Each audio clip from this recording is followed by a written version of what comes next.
মাদকের কারণেই একটা খুন সংঘটিত হয়েছে, হত্যা হয়েছে। এটা আমাদের সারা নোয়াখালী না, সারা বাংলাদেশটা, সারা ওয়ার্ল্ডকে একটা নাড়া দিয়েছে। আপনারা দেখতে পাচ্ছেন যে এটা নিয়ে বিভিন্ন জায়গায় আন্দোলন সংগ্রাম হচ্ছে, মিছিল হচ্ছে, মিটিং হচ্ছে। কেন? মাদকের কারণে একটা নিরাপরাধ ছেলেকে কি করা হয়েছে? হত্যা করা হয়েছে। আপনার মনে হয় লক্ষ্য করবেন, আমাদের শ্যামবাগ এবং সোনাইমুড়ির আংশিক আসনের মাননীয় এমপি, আমাদের প্রিয় নেতা জনাব ফারুক সাহেব কিন্তু গত 12 ফেব্রুয়ারি নির্বাচনের পরে এই মাদকের বিরুদ্ধে না হলে অন্তত প্রায় যতটা সেমিনার সিম্পোজিয়াম সবখানে কিন্তু তিনি জোরালো ভাষায় প্রতিবাদ করেছেন। কিন্তু আজকে আমাদের বলতে হয়, আমাদের প্রশাসন কিন্তু আমাদের এমপি মহোদয়ের কথাকে গুরুত্ব দেন নাই। আমি আজকে বলবো, যদি আসলে প্রশাসন গুরুত্ব দিতেন, হয়তো আমাদের এই ধরনের নিরপরাধ একটা সন্তানের কি একটা স্কুল পড়ুয়ার সন্তান একটা অল্প বয়সে তাকে কি ভুতিনি ছেড়ে চলে যেতে হতো না। এই জন্য আসলে সময় কম, কিন্তু কথা অনেক হয়, কথা বলতে হয়। আজকে আমরা কিন্তু মাদক বিরোধী অভিযানের জন্য কি এখানে এই সমাজে আমরা কি একটা সভার আয়োজন করেছি, এই সমাজবাসী তাদেরকে আমি ধন্যবাদ জানাই। এখানেই শেষ, কিছুদিন পরেই শেষ, এ নিয়ে আর কোনো আওয়াজ হবে না, কথা হবে না। এই জন্য আমাদের কোনো প্রতিক্রিয়া হয় না।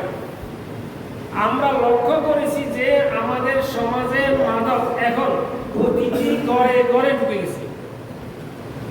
প্রত্যেকটা বাবা, বিশেষ করে মায়েরা তো অসচেতন, বাবারা তো হাঁটে ঘাটে মাঠে বাজারে যায়, তার সন্তানটা কি করে কোনো বাবা সে খবর রাখে না। এখন আমি দেখতে পাচ্ছি এক ব্যক্তি একটা ছাত্রকে হত্যার কারণে এখন কেউ কেউ টেলিফোন করতেছে যে আমার ছেলেকে অমুকের কেন আসামি করতেছি। হ্যাঁ, তো মাদক বেচা কিনা এখন এখানে খায় না। চিন্তা করেন, আপনার সন্তান যে মাদক খায়, আপনি আগে এটাকে কি করতে পারেন নাই, প্রতিরোধ করতে পারেন নাই। আমাদের অনেকের সন্তান এখন প্রত্যেকটা ঘরে ঘরে আরেকটা আসক্তি আছে, মোবাইল আসক্তি। স্কুল পড়ুয়া ছেলে মেয়ে এখন আর পড়ালেখা করে না। প্রত্যেকটা ঘরে সাইন থাকুক, বাদ থাকুক, না থাকুক, অ্যান্ড্রয়েড সেট অন্তত 2-4-5টা আছে। ঘরে তরি তরকারি মাছ থাকুক না থাকুক, ওয়াইফাই বিল ঠিক মতো দিতে হবে। এটা মা বাপ রেডি রাখে। কেন রেডি রাখে? ওই যে ওয়াইফাইয়ের মাধ্যমে কি ফেসবুক দেখতে হবে, ইউটিউব দেখতে হবে। এটা যে কেমন একটা রোগ হয়েছে, ছেলেমেয়েরা এখন পড়ালেখা করে না। আমরা শিক্ষক হিসেবে আমরা জানি, কোনো ছেলেমেয়ে এখন পড়ালেখা করে না, সবাই মোবাইলে আসক্তি। যেমন মাদক আসক্তি, তেমন মোবাইলে আসক্তি। এখন সমাজের খারাপ লোকগুলো কারা আমরা চিনি না? আমরা চিনি না, কিন্তু খারাপ লোকের সংখ্যা 10 জন, আর ভালো লোকের সংখ্যা 90 জন। 10 জনে 90 জনকে কি করে জিম্মি করে ফেলে। কারণ এই 90 জন ঐক্যবদ্ধভাবে সেইভাবে কি প্রতিবাদে আসে না, আর খারাপ 10 জনের সবসময় প্রতিবাদে থাকে। শুধু মাদকে না, বিভিন্ন জায়গায় আপনি দেখেন সমাজে অপরাধ, কত রকম অপরাধ হচ্ছে, অপরাধের কোনো শেষ নাই। আপনি আজকে দেখতেছেন সে কি করতেছে, গাঁজা, ইয়াবা, মদ ইত্যাদি খাচ্ছে, বিক্রি করতেছে, এগুলো করতেছে। আর কি অপরাধ নাই? সমাজে নানান ধরনের অপরাধ হচ্ছে। কোন অপরাধটা না হচ্ছে?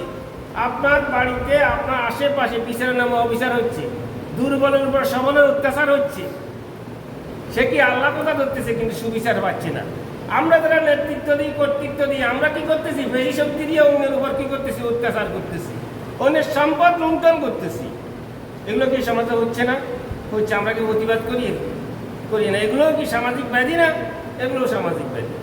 সুতরাং শুধু একটা নয়, আরেকটা জিনিস লক্ষ্য করেন, পুলিশ কি করে? তাদের একটা কি রাখে, এদের কি বলে না, সোর্স রাখে। পুলিশ সোর্স রাখে কি জন্য? অপরাধীকে ধরার জন্য। পুলিশ সোর্স রাখবো মজলি ইমামে না, কারণ রাখবো মজলি ইমাম যাতে গাঁজা মদ ইয়াবা খায় না, এরকম একজন সমাজের শিক্ষক, একজন ভদ্রলোক, এই ধরনের হেমিয়া সোর্স রাখে। সবচেয়ে খারাপ যে ব্যক্তি, এই ব্যক্তি সবচেয়ে সমাজে যাতে মদ করি এবং খারাপ যে ব্যক্তি, এই ব্যক্তি হলো পুলিশের সোর্স। তা একজন তথ্য দেয় পুলিশের কাছে, পুলিশের কাছে তথ্য হয়, হ্যাঁ আগে কয় যে আমরা আগে কিশোরী যা পুলিশ এখানে আশেপাশে আছে, আমি দেখছি, হয়তো পুলিশ কিন্তু কী কয় এটা।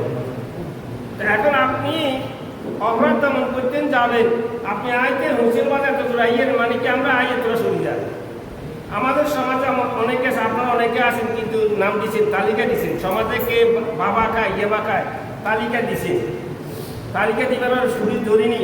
ওই নতুন বাজার নিয়ে আমরা কিন্তু মাস্টাররা ধরে দিয়েছি, এত নাম পয়সা ধরে দিয়েছি, কিন্তু পয়সা পয়সা আয় দিতে পাই, এবার আবার মাস্টাররা প্লেন শুরু করে এগুলো আয় বলছে আমাদেরকে ভবিষ্যৎ চিনে নি, আমরা না ধরে দিয়েছি।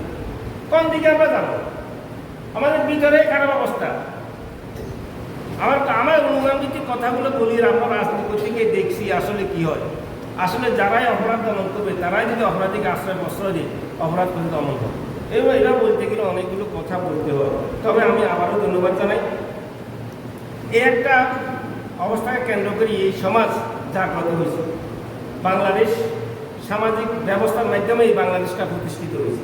এভাবে যদি মসজিদ কেন্দ্রিক প্রত্যেকটা সমাজের লোকজন যদি আসলে সচেতন হয়ে জাগ্রত হয় যে আমার সমাজে আমি কোনো ধরনের কোনো অন্যায়, কোনো অবিচার, কোনো কিছু করতে দেব না, আর প্রত্যেক বাবা মা যদি এটা মনে করে অপরাধী যদি আমার সন্তানেও হয় তার বিচারক, এই জন্য আমি কোনো প্রতিবাদ করব না।